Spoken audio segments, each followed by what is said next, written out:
Are you ready? We hope so. It was having troubles going from the Macintosh to the...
Від мене чи що? Добре. Я думаю, я якось останнім часом стендапів ніяких не давав, знаєш. Yeah. I will ask both of you, so you can sit here and I will ask you. Yeah.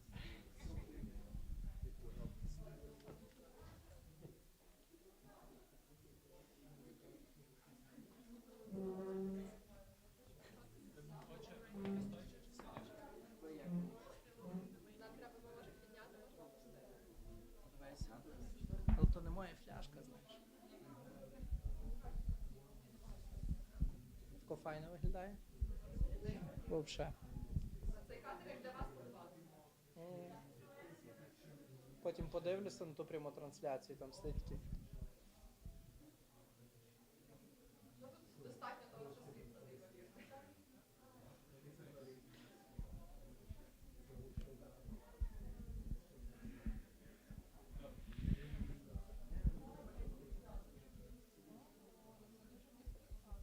Михайло, підсуби, Василеві. Він все розуміє, він підходить.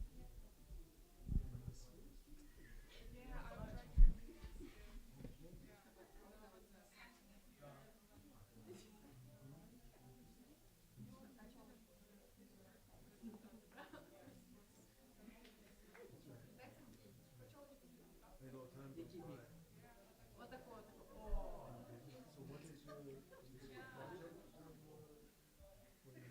Дівчата. Воно.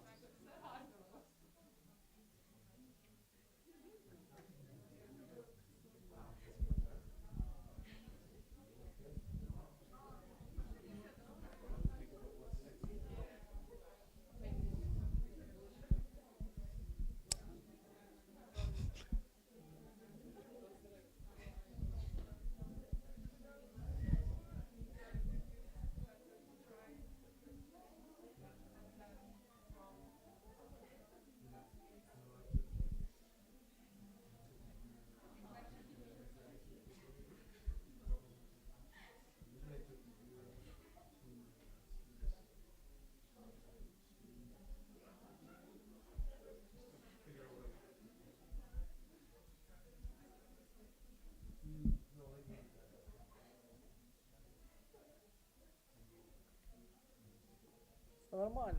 Все нормально, можете так. Можете навіть жартом поділитися, знаєте.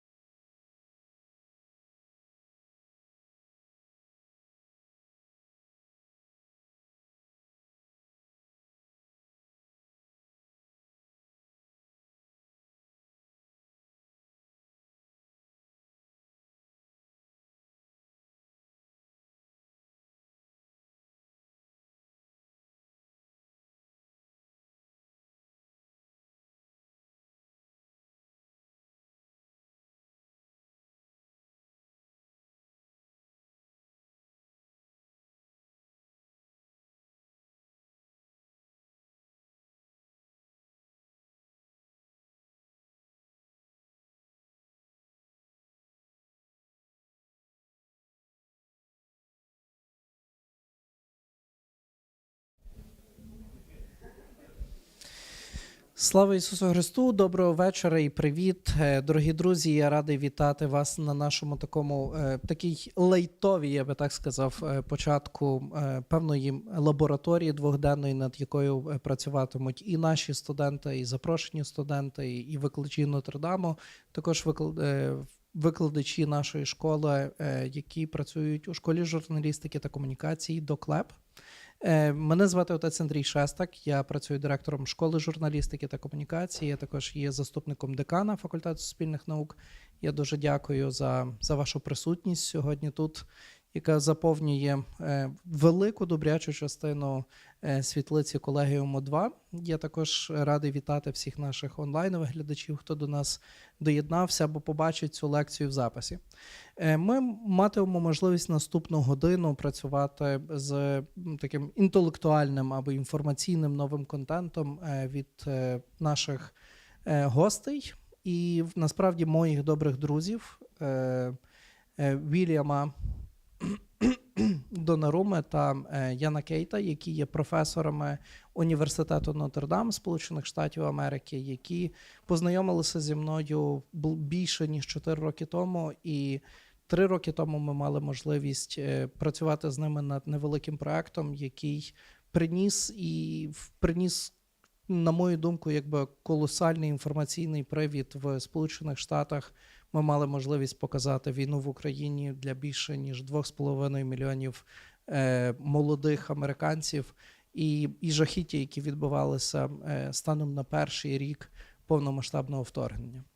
So I'm very pleased and honored to have here our two friends, two American and half Canadian friends from University of Notre Dame, who will be having a talk, and also it's not about a lesson, about an experience of each other, and really sharing the knowledge of each other, especially in the field of documentary filmmaking. You know that documentary is something that is it could be understandable even without like voice, and proper language is a translation and sharing the emotions and proper life experience to each other through the visual elements and the reality that we have here. This is also the sharing of the storytelling and building the right storytelling that could involve you to also feel that you are part of this good story. I know that Bill and Yen, our professor from Notre Dame and also experts in documentary filmmaking, they have a lot, all good talent and other jobs that they will be sharing today with you, their own experience from different field of advertisement and also the creative filmmaking. So I don't want to take all the time for me. I'm sorry, this is not my evening and night. And immediately I want to pass the mic to Bill and Jan. So please.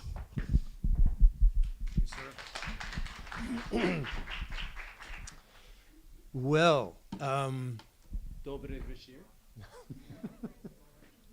Right, добрий вечір.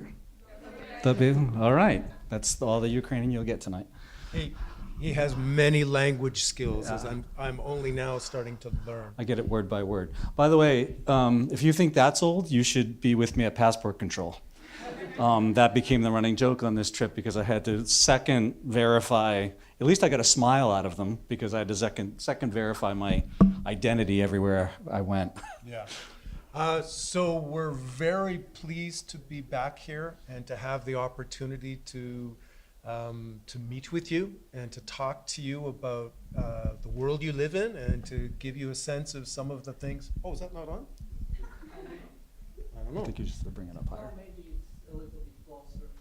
Maybe it's a little Yeah, closer. you gotta okay. sing. Okay, I've got to sing. Okay, yeah. So we're very pleased to be back here, and we're really looking forward to having the opportunity to give you a sense of the kinds of things we do, and some bit of perspective in terms of our attempts to try and to assist in the context of giving an understanding to an international audience of what's going on. Should we start with the PowerPoint, sir? And He's in charge. yeah, Experts in documentary, I think if you're expert in anything, it takes a long time to reach that point. Robert Wiseman is probably an expert of documentary right now. And there's many different forms, so I think we're just constantly learning and figuring things out. So I wouldn't and I think we might be Play that up too much. still. I think we're still trying to figure out how to get from the screen to the PowerPoint. So give us a minute here.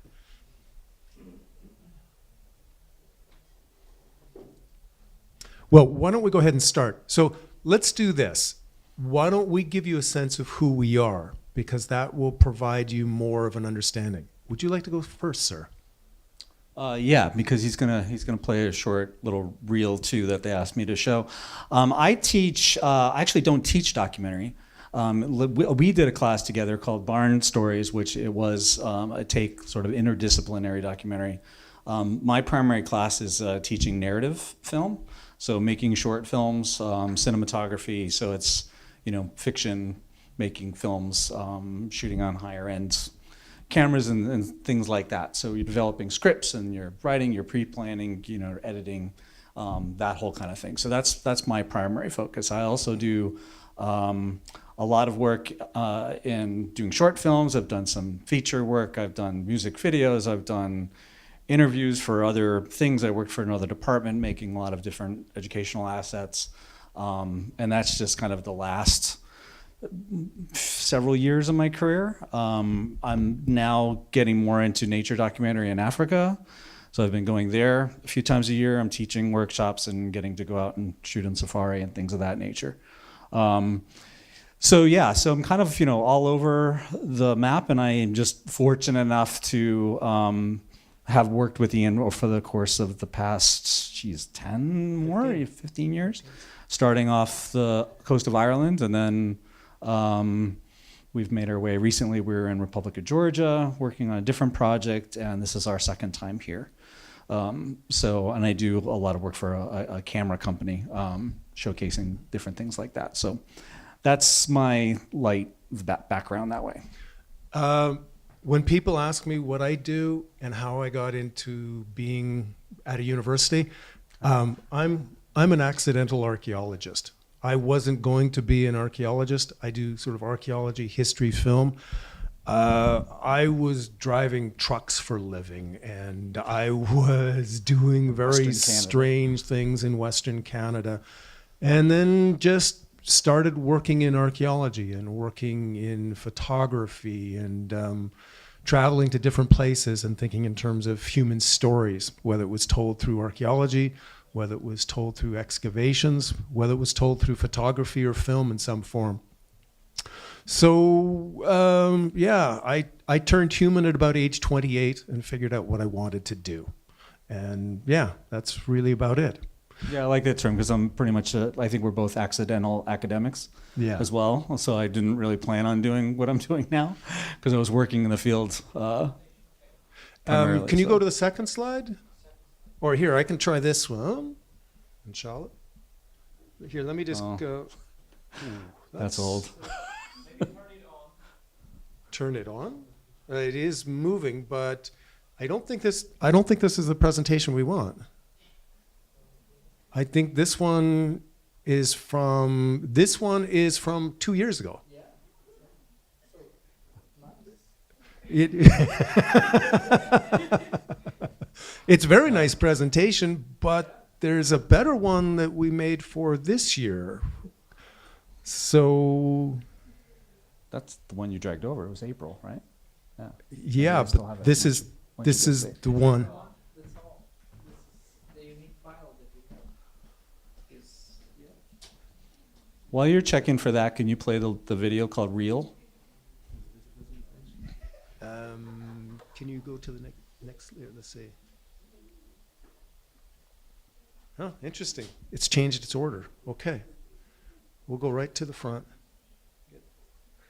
Okay. Okay, yes. Can we play the first clip? It's called What's It's Worth Fighting For? Okay, Bill, do you want to introduce this one very quickly? Yeah, it's actually not titled that, but okay. You have to, hold on. Breaking news.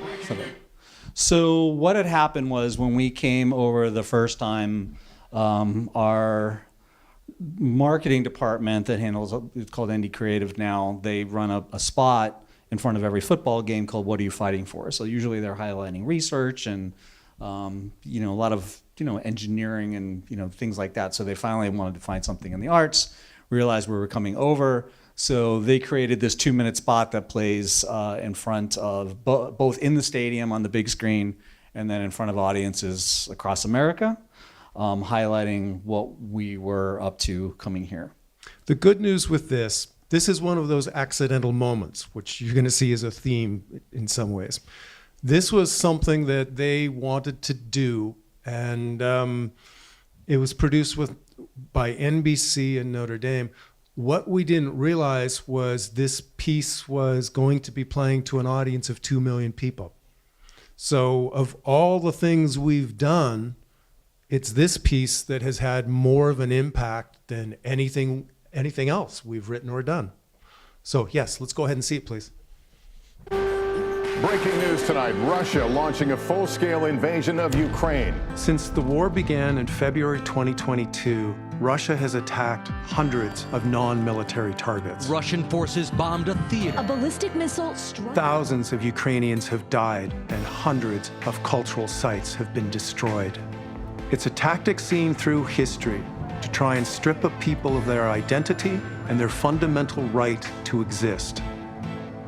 As an archaeologist who's a specialist in the destruction of cultural heritage, I couldn't just watch from a world away when I knew I could help.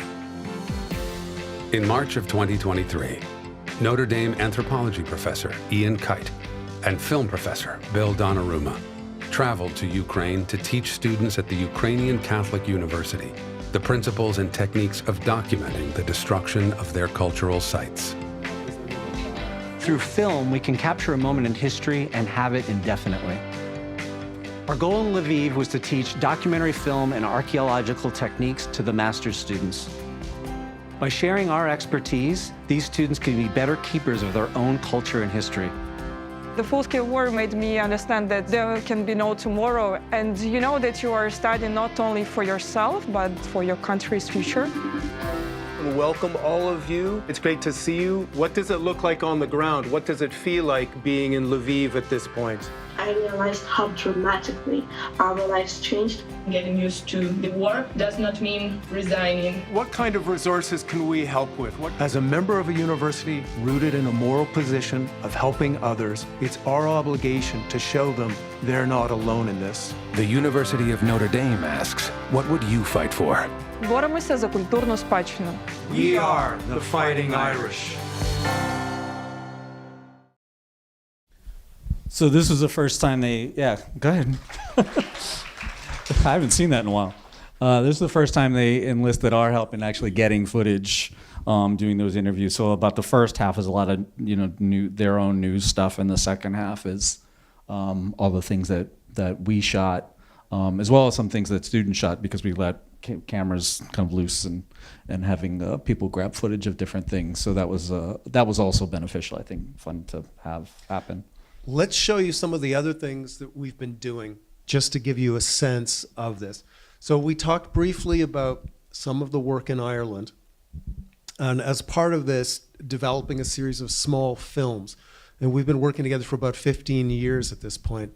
Small films, thinking in terms of how do you use a place like YouTube? How do you use a place in terms of films that don't have a lot of words and that are transferable? And this is sort of some of what we've been doing. We won't show you any of these clips, but we can give you links to these if you'd like at some other point. Do you want to explain this one? Yeah, so the last one was, a grouping of different kinds of films. You want to go back for a second? Because it kind of leads up to this. Yeah, so this, coastal Ireland heritage and place, these are all short films that were actually embedded into a book. At first, where you used before QR codes, you could scan the picture and you could watch a movie and you could dive into the place. And they had to be only so long. And, how do you kind of tell a mini story of this place and be able to explore it in a short period of time? After that, we made a feature-length film based on a fun story Ian will share of meeting a guy in a donut shop in a little town in Massachusetts that spawned the idea of a memory, just having cultural memories. And a guy who immigrated to America and kept making fishing nets because he actually was born and raised on this small island off the coast of Ireland. And by continuing to do this and not ever using them, it became this sort of fascinating look at, how we cling to cultural heritage sense, just having those habits. And so we went through the process of making that story. Let me quickly, so the other thing, and we can again send you links on if you're interested, but the other thing that we've been doing over the years is doing something that is more US focused. And that is looking at the destruction of cultural heritage, not because of conflict and war that you're dealing with, but in terms of the abandonment of rural worlds. So the abandonment of barns, like you see this one being destroyed. And to try and think about sort of how society changes economically, socially, and sort of this research in terms of barns and small-scale farming in multiple places. We've now gone to Italy, to Sweden, a number of other places to try and think about these things. So that's another example of things that we've been doing. Yeah, and this is fun because what happened was we were doing all the short films out of Ireland and tried to figure out how we could do a class that would translate those short stories. And how do you tell a story of basically an inanimate object, such as a barn? Because we were trying to tell them of these abandoned churches and schoolhouses and things like that. And so we developed that class. And then while we were in Bristol, England, we went out searching for barns and came across quite a character who had an old barn and a whole history to itself, and started trying to explore. And then there was another barn that was close by, and we went and saw that one. And then it started becoming like, well, how do we investigate, this idea of rural Georgia and rural Italy and all these places that kind of have, it can be thriving in one hand, but also are losing populations and losing that culture. And what happens in the world today when that seems to get lost. What he's trying to say is, to my amazement, I fell in love with barns. We've fallen in love with sort of not only old buildings, but thinking about barns and farmsteads. And this was a way of showing that. This is something very different. And this is sort of thinking in terms of where our impetus and our interests have gone over the last period of time. Whoops, that wasn't supposed to happen. That is thinking in terms of the attacks on Ukrainian culture and heritage, and how we can take some of these skills from these different places and think in terms of being able to share those skill sets with you. Share the kind of awareness with other people outside of Ukraine, and to do that in a way that is cooperative and works with the kinds of skill sets that you have. Do you want to add anything else to that one, Bill? No, I mean, part of it, and we'll get to how you find these stories. I think we were asked to do that, was discovery. You know, I think we had a chance to come do this. We had to kind of talk our administration to come over. We're very passionate about the situation and defense of the country, and wanting to tell those stories and help with this university. And so part of it, you know, even today, I mean, I think we'll get to that. Today was a bit of discovery. You go to meet people, you kind of have this idea in your head, and you go to meet people, and then you start drawing out the story. And, you know, we were having conversations over lunch today about, you know, how do you talk to people, how do you know, interview them, how do you draw out, I think, the element that you wanted to get to. And, you know, that was, you have to essentially be open to that, but then also be able to, you know, narrow your vision of what the story is that you're trying to tell. For us, the other big one, and this is sort of an intersection between journalism, communication, business, and thinking in terms of how does one end up not only developing stories, creating stories, but how do you share them? And that's a real complication. It's one that we're still trying to think through and work through in different ways. So in our particular case, what we've done is we've done two things. One is starting to take some of the small documentaries from our work and to share them in film festivals.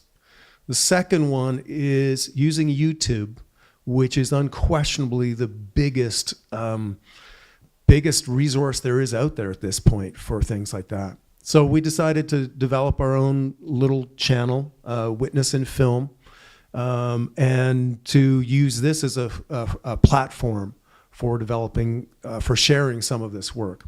And our hope is that that's going to build, to sort of expand in some form. Yeah, YouTube has, I just learned this, I was in another industry seminar, and they were talking about the scale of different productions going from like networks to film, you know, Hollywood kind of film, gaming, all those kinds of things. And YouTube actually tops the market of all of them by far, which is crazy. And this is the kind of thing that I'm sure many of you are much more adept at than we are in terms of, you know, having the time spent getting those kinds of views. But, you know, it is creating a platform for exhibition, which is important, because it used to be that you just had to get on TV somehow. And now, you know, you just basically need to be on YouTube or TikTok. So very quickly, what we want to do now is show you, this is an 8-minute piece that we developed from our last visit, and one that is in concert with so many different people, including Father Andre, and thinking in terms of as a project that really makes the argument that this is a conflict related to culture. This is a conflict related to history and heritage. And doing that with some Ukrainian archaeologists from Kyiv National University as a way of doing that. So we'd like to show you that now, if we could. Perfect.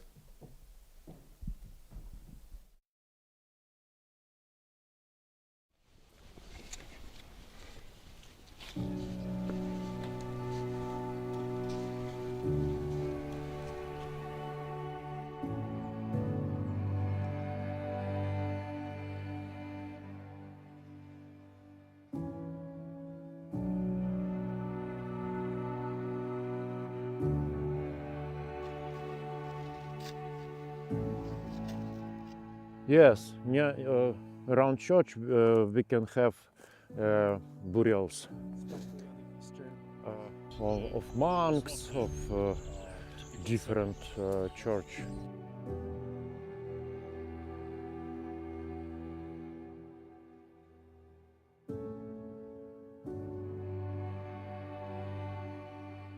Таке враження, що в них просто викликає якесь, якась злоба, викликає якісь красиві просто-напросто речі, красиві будівлі.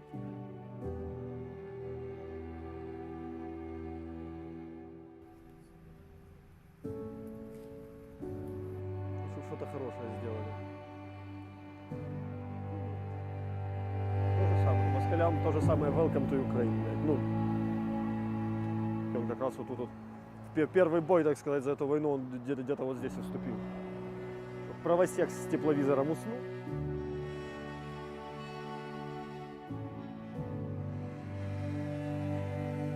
During this war, we have lost much of a lot of cultural heritage sites, a lot of cultural heritage monuments, because each fighting, each rocket attack, each bombing, it's damage, it's aimed to the historical landscape, to the landscape in which we are living.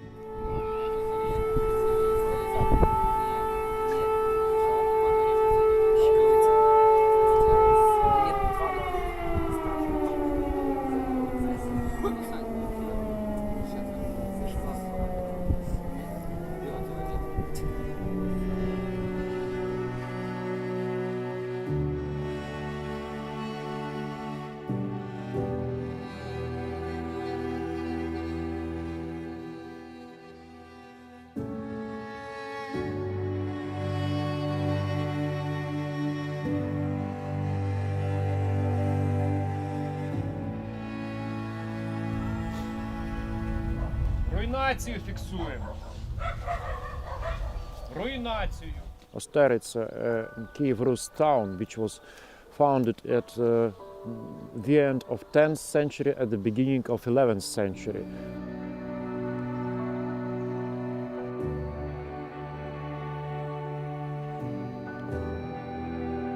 During the last war, we see that this site was quite very big damaged by the our soldiers, by soldiers, Ukrainian soldiers. We can see trenches, dugouts. So these hill forts were used not only in medieval times, but also in modern times by our troops.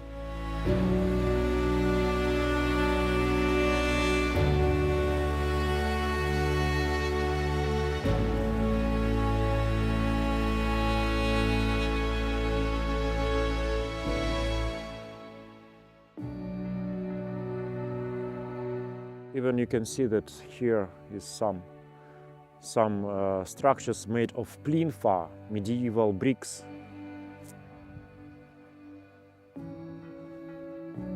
I was here before, I know this territory, I made a survey, archaeological survey. So it's just for me to understand that what we have, what damage we have.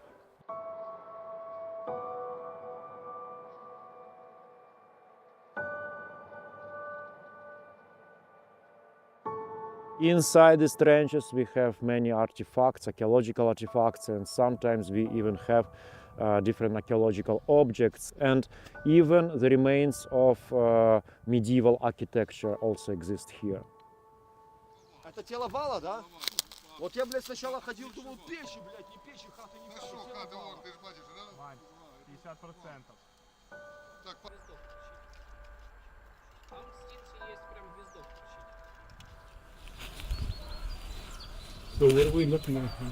It's human remains.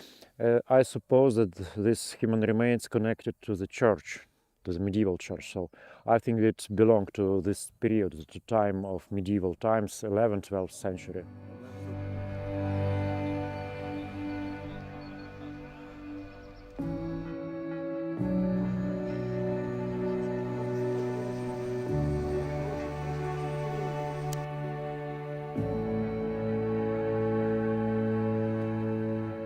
It's not only the war of armory, it's not only the war of people, it's a war against, it's a war between senses, and one of the aim of our enemy is to destroy not only the capture of territory or to subjugate the people, but also one of the first aim is to erase of Ukrainian identity.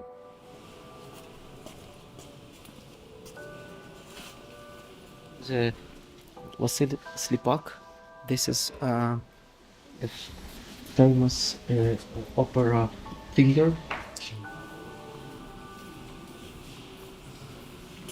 One of the aim of this war is to destroy our cultural heritage.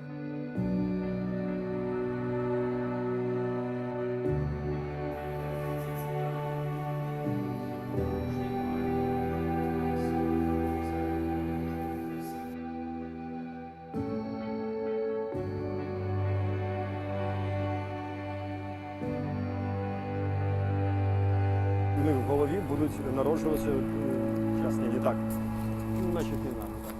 Не будем ломиться к местным попам.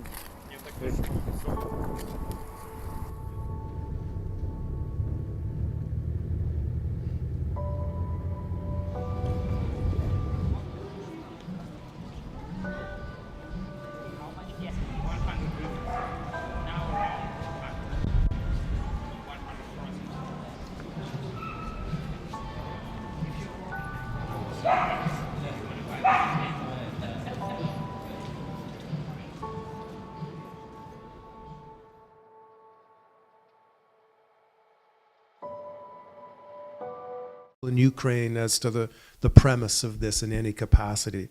In some ways, it's very odd for us to be sharing this kind of a message, given that we're not Ukrainian. On the other hand, we have skill sets that allow for this to be combined and to be shared with an international audience. And this is one of the things that all of you look at this and you go, yeah, that makes sense. I understand that. But for people outside of Ukraine, they're not aware of what's going on here. It's horrible to say that, but other than sort of the newspaper accounts and the sort of the CNN kind of accounts, they are not aware of the kind of detail, the person, the human experiences and what's taking place. So it feels very odd, at least from my standpoint, when we see this and showing it to an audience of people from Uku. But on the other hand, hopefully it will do some good in some capacity. Yeah, and the goal of a lot of these things, I mean, we come in, we really have a lot more to work with. This was like, it becomes an exercise in let's take what we have and see what we could make that's short and digestible.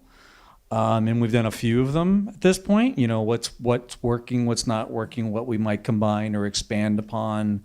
How are we actually finding that story? And we thought, okay, we threw it out there. It seemed to be getting some traction. The important part of really film festivals, which are kind of a market, is people see it, right? They post it on places, it gets recognition, it puts on platforms and things like that.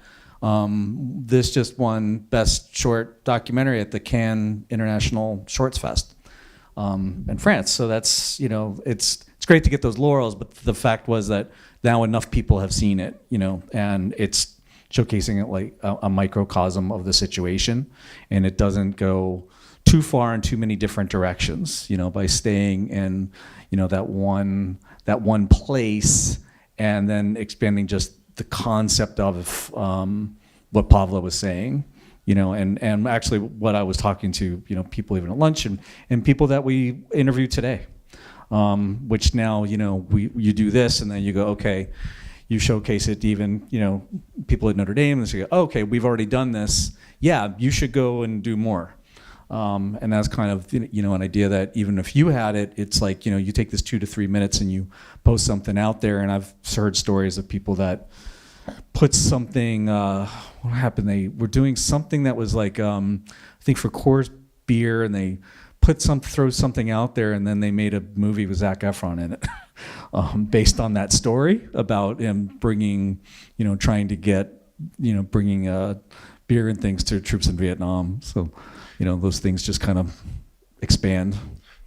I guess the one thing I'd want you to take away from something like this is a very simple story told in a very clean way that connects to your world. There's a real interest in these kinds of stories, in the kind of stories that you have of your experiences, being able to convey those in some capacity. This as a piece has now, it's now played in 32 film festivals in 15 different countries. So I guess what I'm trying to say is that these stories can have an impact. The kind of stories that you're thinking of and that you're developing can have an impact in some form. We should keep thinking. And that's, I guess, one of the big things for us to think about is that ultimately the assumption and the position that James Baldwin, an amazing writer, wrote at one point. He said, people are trapped in history and history is trapped in them. And that's something that I think is really important because it kind of covers a lot of what we do. So very quickly, there was an Irish historian at one point, Shane McThomas, who made the following argument about what are the ingredients of a good story. It doesn't matter whether you're talking about photographic exposition, whether you're talking about Shakespeare, whether you're talking about that of a small documentary film, or a tour, a historical tour to a place. He made the argument that all you need are 4 things. The first one is that you tell the audience something that they already know. The second thing is that you tell them something they don't know, so they're learning something. The third one is you tell them something that makes them laugh. And the last one is you tell them something that makes them cry. And then I think in a very simple way, that's kind of what all good storytelling is about, is that it has these fundamental ingredients that when we wash away all the color and everything else, that's kind of the core. Do you want to add anything to that one? Yeah, I mean, it makes me think of what we talked about at lunch, right? Where's my food people, right? Making potato pancakes, right? So something that people know of, like in your culture, you hide behind there. Right? Where's my other, yeah, there you are.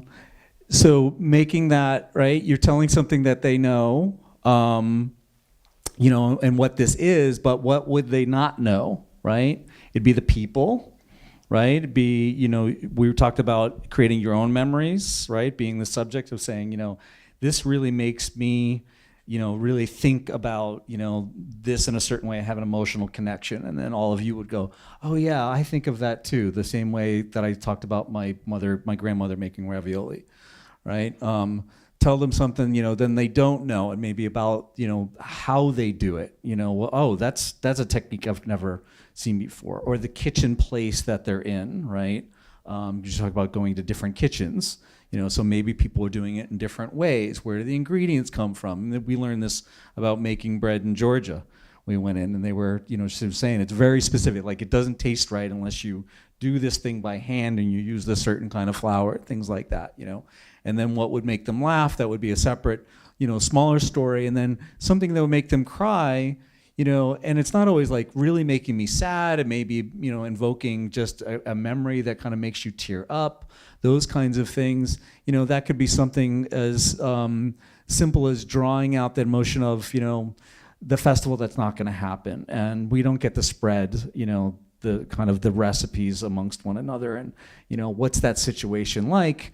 And then maybe it's the uplifting message of, you know, the hope that it's all going to come back, right? And now we're all clinging to, like we talked, you know, earlier, people are clinging to these traditions now, right? That was something I learned. That was something new to me, you know, that's what you're, you know, that's a big thing now since the full-scale invasion, where people, even wedding dresses, we were talking about all those kinds of things. You know, those are things that I don't know. And so when you want to reach a different audience, now you're making people learn about things, and I, you know, already learned that over ribs and beer. So very quickly, Father Andre asked us to talk about a few things as takeaways, a few things that might be useful to you. And so we wanted to just briefly go through these. Why don't I start with the first one, and I'll turn it over to you, Bill. So first one is the argument that I make at this point is, as I think about visual storytelling, documentary filmmaking, other things, is that in some ways filmmaking is about having tea with your grandmother. And that is, you need to listen to what she says. You need to basically sit there, absorb some of the stories, the question was asked at lunch today about what are my expectations vis-a-vis tomorrow in terms of doing things and filming. I think the question, the way to think about it is turning that back and saying, do you have expectations when you go and have tea with your grandmother? And the answer is you don't.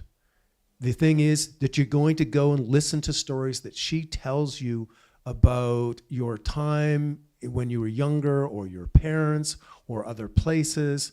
And it's a matter of thinking about the stories that she tells you and using that. So I would make the argument that visual storytelling is having tea with your grandmother.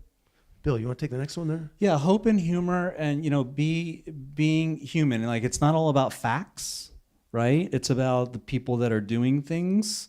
It's also about creating a rhythm. You don't want to make it so. I mean, granted, targeting beauty doesn't. It has an element of hope. In finding humor, what you're doing is you're creating a rhythm of what is hard to watch, what is kind of uplifting at certain points. We were filming in the church, the Garrison, down in the old town, and there were these kids in the front row. On the one hand, there's portraits of these children who've lost somebody, but then there's kids in the front row that were just fun to watch during this celebration and this mass, and that kind of thing brings it out. We did at one point, we were in Georgia, and the wife of a guy we had been following with was just so just had this beautiful smile, and was just so gracious that we sort of just stopped, and it was about her making yogurt, and just let the story pause for a second, let her kind of go through the process of making this yogurt, and just look at the camera and smile, and you just smile with her, and it becomes kind of this human connection that isn't a bombardment of here's what you do over and over again. Very quickly, I would say that the third one, as a piece of advice, is that your grandmother will tell you 100 stories. It may not be in the one time, but you're going to get 10 stories. And you have to decide which of those stories from your grandmother you want to tell. You have to think in terms of what's the one critical thing. You may diverge from that a little bit in going in other ways, but the core of it is essentially that one story. And so you have to think in terms of what's going to be that one story. Do you want to go down humanity there, sir? Yeah, but I mean, that's a big thing, just in spinning off of that, even with short films and narrative films. Students try, bigger isn't better, and sometimes students want to do too much. And I always say, you don't need a bland, big buffet. You want to use the ingredients wisely and make, a really delicious, small dish. Humanity, focus on the personal human story and the face. It kind of really spins off what we were talking about before, and being human, and how we stopped and looked at people, looked at their craft, take a moment to kind of just sit with them and watch. We also, in creating some of those shorts that we talked about, the Irish shorts, it was, you want to show them something. We spent a lot of time thinking about text and 2 lines of text. Don't give it too much.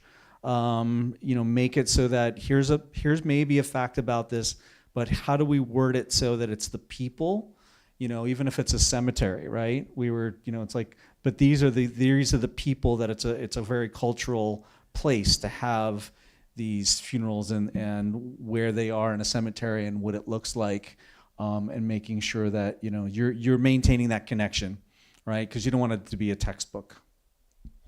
I guess the last one that I would add is thinking in terms of emotion.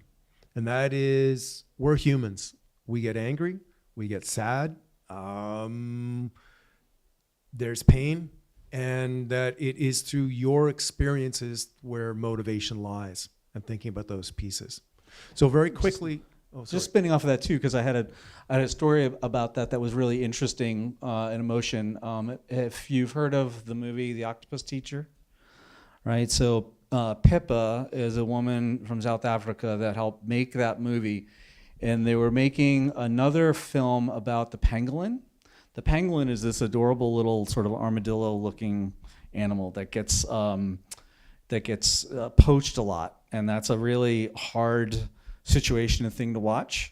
But in telling the story about this one guy who was raising a pangolin at this point, she said it's better to reach people through love than through regret or what was it, guilt, actually. It was more about guilt. So if you focus too much and went out of the story towards this idea of poaching, which people have done things on, let's just connect through the emotion of this animal. Let's know what a pangolin is. Let's know what, that connection to that between the animal and the human is, and that's gonna make you realize that that's poaching in itself is a bad thing. So don't go in this direction of guilt, go in the direction of love. And I thought that was a real interesting take. So some of the other little pieces here, we just talked about sort of thinking about when you interview people, listen to their stories. I think that's a really big one.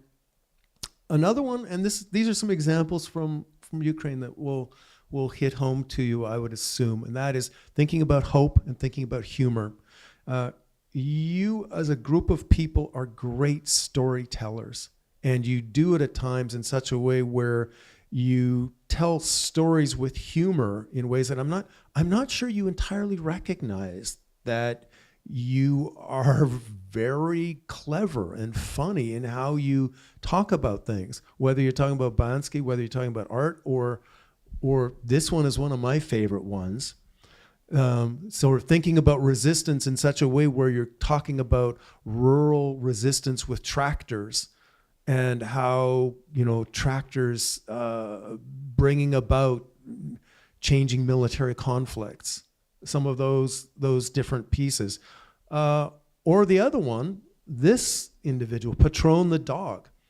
I'm sure all of you know about this dog from Chernihiv. This is a dog that has its own wiki webpage. This dog has its own YouTube channel with YouTube clips and cartoons. This is a dog that I don't know if you recognize who's getting an award there, but there's Patron getting his an award with Zelensky. And then there's the ex-Prime Minister of Canada there who thinks this is very funny because, of course, he's seeing this very small dog get an award in some form. So this is the kind of thing that for audiences that are outside of Ukraine, they connect to this. And it's not just animals, and it's not just these other things. It is that humor that provides some energy. Yeah, I mean, I don't know what else to talk about Patron. He exemplifies everything. I think it tries to make, it is kind of an idea of hope in this little dog, and kind of, the slaying of Goliath, I guess. I guess very quickly then, the other one is to think about in terms of your heritage, your history, and that of how, whether you're talking about faith, whether you're talking about churches, and whether you're talking about cultural heritage, and the interconnectivity to identity in some form, which is very powerful, again, outside of the walls of Ukraine. Bill, you want to take over here? Yeah, so is the thing on the next slide? Okay. Oh, you can go if you want. All right, I'm going to stand for this because I want to stress the importance, and it feels like I'm too relaxed. We really want your help. I talked to this with my group at lunch, right? Last time we were here, I think people were really anxious to, we got to know people a little bit late, and they wanted to offer, they were telling their stories, they were showing us pictures of early days in bunkers and things of that nature. We had talked to Sasha there, as well as a few other students. We were just asking them, what makes you feel normal in these times? And the stories just came flooding out, and we really didn't get enough of it, right? I think we're gonna take an opportunity tomorrow to set up and actually have some sit down so that you can come and tell the stories, because we feel like you as a youthful, the youthful face of Ukraine would be very pertinent and, to use the terms, powerful to the United States and others, right? Where, we really see, I think, the impact and what it's making to people and real people you can connect to. So not only do we want to talk to you, we have this code here that we can mail around, but if you scan it, we'll keep it up while we're sitting here. It's going to take you to a little form that's just going to say, here's my contact information, here's my name, so we get spelling right? Here's my email address so we can contact you. Here's a number for WhatsApp if you want to. That's not required thing in there at all. Just a yes or no. May we use permission of anything that you say either on camera or you upload. And there'll be a place that you can upload up to like 10 files to a Google Drive. And then if there are more, if like we run out of space or something, you can contact us and we'll figure that out. So we want to make it very, very pertinent now so that you can actually address this. And if you have things that we can collect these items and use it for the next phase of the work that we hope to do, right? As well as our contact information. So you'll have our information as well. So we don't want to make sure that, doesn't get lost there. The concept behind this comes out of conversation with UKU students the other time that we were here. And thinking in terms of one of the questions that we pose to the students and think is actually very relevant is we asked people, as we're asking you for your assistance, is to think in terms of what's one thing you do each day that provides you comfort, provides you satisfaction, a little bit of happiness, something that you do that is something that is satisfying. Because you are, as a group of students, as a group of master's students, you are university students in a very unusual time and in unusual circumstances. And so our hope is that you're going to be able to help us understand, how are you creating a new normal? How are you creating a world under which you continue to be productive and do the things you want to do in this very strange position that you're in? And so that's our hope, is that through this, we're going to be able to expand that conversation.